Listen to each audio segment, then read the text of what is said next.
ఛత్తీస్గఢ్ బీజాపూర్ జిల్లా national park area ఎన్కౌంటర్లో మృతి చెందిన మావోయిస్టుల గుర్తింపు ప్రక్రియ కొనసాగుతుంది. ఇక ఈ అంశానికి సంబంధించిన సమాచారం మా ప్రతినిధి సాంబా ఫోన్ లైన్ ద్వారా అందిస్తారు. అయితే సాంబా, ఇప్పటి వరకు ఎంతమంది ఎన్కౌంటర్ అయ్యారు? ఈ మావోయిస్టుల గుర్తింపు ప్రక్రియ ఎక్కడి వరకు వచ్చింది? ప్రియా, మావోయిస్టు పార్టీకి సంబంధించినటువంటి 31 మంది సభ్యులను 2 రోజుల క్రితం మట్టుపెట్టినటువంటి భద్రతా బలగాలు ఆ మృతదేహాలను బీజాపూర్ ప్రభుత్వ ఆసుపత్రికి తరలించి గుర్తింపు ప్రక్రియను చేపట్టాయి. నిన్న 24 గంటల పాటు గుర్తించింది. కేవలం 5గురిని మాత్రమే గుర్తించారు. మిగతా 26 మృతదేహాలను బీజాపూర్ ప్రభుత్వ ఆసుపత్రిలోంచి మాజీ నక్సలైట్లు, ఐబీ అధికారుల పర్యవేక్షణలో గుర్తింపు ప్రక్రియను చేపట్టారు. గతంలో ఉన్నటువంటి రికార్డ్స్ ఆధారంగా, దాంతో పాటు మావోయిస్ట్ పార్టీలో ఉన్నటువంటి సభ్యుల ఆధారంగా ఈ గుర్తింపు ప్రక్రియను చేపట్టినట్టు ఐజీ సుందరరాజన్ చెప్తున్నారు. అధికారులందరూ కూడా బీజాపూర్ జిల్లా కేంద్రంలోనే ఉండి ఈ మావోయిస్టు మృతదేహాల గుర్తింపు ప్రక్రియను చేపడుతున్నారు.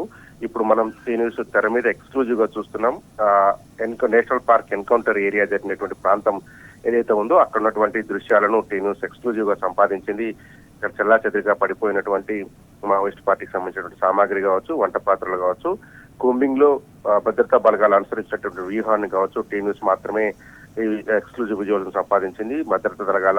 భద్రతా బలగాల తరలింపు, అట్లాగే చనిపోయినటువంటి మృతదేహాలను తీసుకెళ్లేటువంటి క్రమంలో హెలికాప్టర్లు వాడడాన్ని కూడా మనం ప్రత్యక్షంగా చూడవచ్చు. మొత్తంగా ఈ ఎన్కౌంటర్ లో 31 మంది చనిపోతే కేవలం 5గురిని మాత్రమే గుర్తించారు. అందులో 2 డివిజన్లు అంటే వెస్ట్ డివిజన్ కమిటీకి సంబంధించినటువంటి మెంబర్ హుంగా హేమ అనేటువంటి వ్యక్తి ఒకరు ఉన్నారు. దాంతో పాటు 11వ ప్లాటిన్ నంబర్ 11కు సంబంధించినటువంటి commander Mangu Hemla, national park area committee member Subhash Oyam, Gangaluru area కమిటీకి మెంబర్ నన్ను, national area committee member Ramesh లో ఉన్నట్టుగా చెప్తున్నారు. ఈ ఎన్కౌంటర్ లో తెలంగాణ రాష్ట్ర క్యాడర్ కి సంబంధించినటువంటి మావోయిస్ట్ పార్టీ అగ్రనేతలు ఉంటారు. బండి ప్రకాష్ ఉన్నాడు అనేటువంటిది ఒక ప్రచారం జరుగుతోంది 2 రోజులుగా.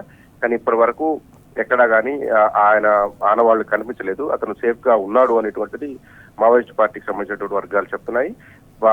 దొరికినటువంటి ఆయుధాలను బేస్ చేసుకొని చూస్తే కనుక చాలా పెద్ద ఎత్తున మావోయిస్ట్ పార్టీ సెంట్రల్ కమిటీ స్థాయి వ్యక్తులు, ప్లాటిన్ కమాండర్ స్థాయి వ్యక్తులు ఉంటారనేటువంటిది ఒక అంచనా నేపథ్యం ఉంది. కానీ 31 మంది చనిపోయినప్పటికీ కూడా భారీ రివార్డు ఉన్నటువంటి వాళ్ళు కానీ, పెద్ద నాయకులు కానీ లేరు అనేటువంటిది దాదాపు భద్రతా బలగాలు నిర్ధారణకు వచ్చినట్టుగా తెలుస్తా ఉంది. కేవలం 22 లక్షల రివార్డు ఉన్నటువంటి 5గురిని మాత్రమే ప్రస్తుతానికి గుర్తించారు. మిగిలిన 26 మంది గుర్తింపు ప్రక్రియను ఇవాళ చేపడతామని ఐజీ సుందరరాజ్ తెలిపారు. మిగిలిన 26 మందిలో తెలంగాణ క్యాడర్ కి సంబంధించి మావోయిస్టులు ఉండే అవకాశం ఉందంటారా? ప్రియా, ఉన్నది. ఎందుకంటే ఈ ఎన్కౌంటర్ జరిగిన ప్రాంతం ఏదైతే ఇంద్రావతి నది ఏరియా కమిటీ ప్రాంతం ఏదైతే ఉందో, మధ్యడ అటవీ ప్రాంతం తెలంగాణ రాష్ట్రానికి సరిహద్దుగా ఉంటుంది. ఇక్కడ సమావేశమైన ఈ రెండు క్యాడర్లు, తెలంగాణ రాష్ట్ర క్యాడర్ సంబంధించినటువంటి మావోయిస్టులు, అట్లాగే national park area committee, Maddeda area కమిటీకి సంబంధించినటువంటి దళాలు సమావేశమైన అనేటువంటి పక్కా సమాచారం కేంద్ర నిఘా వర్గాల నుంచి భద్రతా బలగాలకు అందింది. కాబట్టి ఈ సమావేశంలో తెలంగాణ రాష్ట్రానికి సంబంధించినటువంటి మావోయిస్ట్ పార్టీ క్యాడర్ కి సంబంధించిన మావోయిస్టులు ఉండేటువంటి అవకాశం స్పష్టంగా ఉంది. ఒకరిద్దరు తప్పించుకున్నారనేటువంటిది చెప్తా ఉన్నారు. అగ్రనేతలు అయితే బయటపడ్డారనేటువంటిది మనకున్న సమాచారం. ఎందుకంటే 600-700 మంది ఒకవైపు నుంచి త్రిముఖ వ్యూహాన్ని అనుసరించి భద్రతా బలగాలు ఈ ముప్పేట దాడి చేసినట్టుగా చెప్తా ఉన్నారు.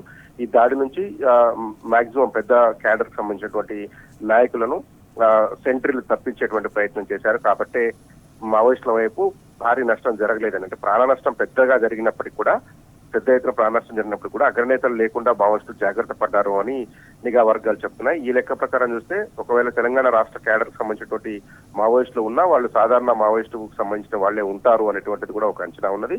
పెద్ద స్థాయి లీడర్లు ఉండకపోవచ్చు అని కూడా నిఘా వర్గాలతో పాటు భద్రతా బలగాలు కూడా చెప్తా ఉన్నాయి.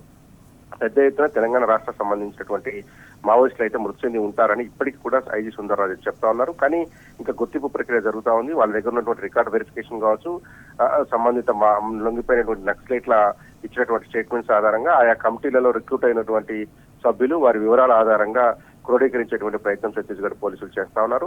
గత 2 రోజులుగా ఈ ప్రక్రియ కొనసాగుతుంది. మొన్న సాయంత్రానికే మృతదేహాలను ప్రత్యేక హెలికాప్టర్ ద్వారా బీజాపూర్ తీసుకుపోయినప్పటికీ కూడా పొద్దుపోవడంతో నిన్న ఉదయం నుంచి ఆ కార్యక్రమాన్ని చేపట్టారు. 24 గంటల పాటు ఈ ఐడెంటిఫికేషన్ పీరియడ్ లో కేవలం 5 మందిని మాత్రమే ఐడెంటిఫై చేయగలిగారు. మిగిలిన వాళ్ళంతా చేయలేరు.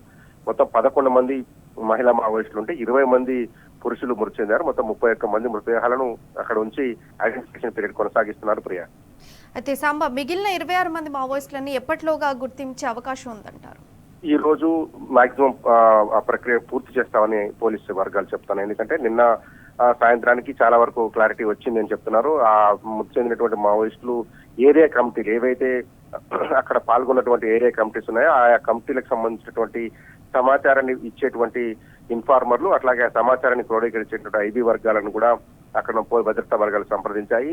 గతంలో ఆయా కమిటీలలో పనిచేసేటువంటి లొంగిపోయినటువంటి వారిని, తర్వాత ఆ ప్రాంతాలలో మావోయిస్టు పార్టీలో చేరినటువంటి కుటుంబాలను కూడా గుర్తించి వారి ద్వారా సమాచారాన్ని పోలీసులు తెలుసుకుంటున్నారు. అక్కడ నుంచి సమాచారం సేకరించి ఈ రోజు సాయంత్రం వరకు కూడా ఐడెంటిఫికేషన్ ప్రక్రియ పూర్తి చేస్తామని చెప్తున్నారు.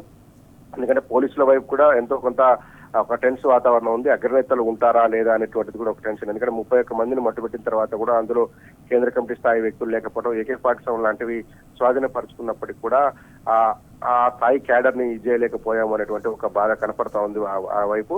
అయితే నరమేధం మీద విమర్శలు పెద్ద ఎత్తున వస్తున్నాయి. రెండు వైపుల నుంచి ఇటువైపు మావోయిస్టు సాగిస్తున్నటువంటి దాని మీద, పోలీసు భద్రతా వర్గాలు సాగిస్తున్న మీద విమర్శలు వస్తున్నాయి. మానవ హక్కుల సంఘాలు, అట్లాగే వామపక్ష భావజాలం ఉన్నటువంటి వ్యక్తులు, అట్లాగే వామపక్ష పార్టీలు పెద్ద ఎత్తున ఖండన కొనసాగిస్తున్న నేపథ్యంలో ఈ ప్రక్రియ సాయంత్రంలోగా పూర్తి చేయాలనేటువంటి లక్ష్యంగా పెట్టుకున్నట్టు ఐజీ సుందరరాజు తెలిపారు. ఈ రోజు మాక్సిమం పూర్తి చేసి గుర్తించినటువంటి వారిని మృతదేహాల అప్పగింత కార్యక్రమాన్ని, అట్లాగే ఇంకా గుర్తించాల్సినటువంటి వారిని ప్రక్రియ పూర్తి చేస్తూ ఉంటున్నారు. ఇంకా అన్ఐడెంటిఫైడ్ బాడీస్ ఉంటే కనుక వాటిని భద్రతా బలగాలే ఖననం చేసేటువంటి అవకాశం కూడా ఉంటుంది. కాబట్టి ఈ రోజు సాయంత్రం వరకు ఒక క్లారిటీ వచ్చేటువంటి అవకాశం ఉంది.